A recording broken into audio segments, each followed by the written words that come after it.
قرآن کے اندر وہ ایک آیت ہے کہ جب تم پھنستے ہو تو تم میری طرف لوٹتے ہو، جب تم نکل جاتے ہو تو تم یہ کہتے ہو کہ یہ میرا ہی علم تھا، یہ میری دانشوری تھی کہ میں نکل گیا ہوں. یہ اللہ تعالیٰ نے قرآن میں یہ بھی بتا دی ہے.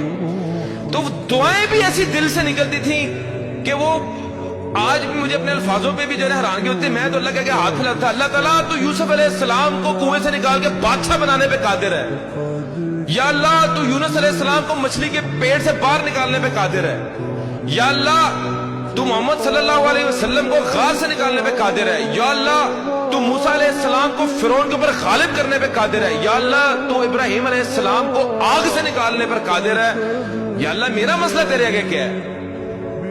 1.5 مہینہ مجھے آج بھی یاد ہے. 1.5 مہینہ اور جس چنگل میں پھنسا تھا وہاں سے آزاد ہو گئی. میری 100% ریکوری ہو گئی.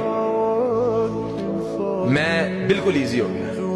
تب میرا یقین پختہ ہو گیا کہ میں نے زندگی کے اندر کبھی کسی مخلوق کے آگے کوئی ہاتھ نہیں پھیلانے، کبھی کسی کو کام نہیں کہنا. جب میرا رب چاہے گا میں رب کو کہنا ہے، میرا رب چاہے گا ہو جائے گا، نہیں تو کوئی مسئلہ نہیں.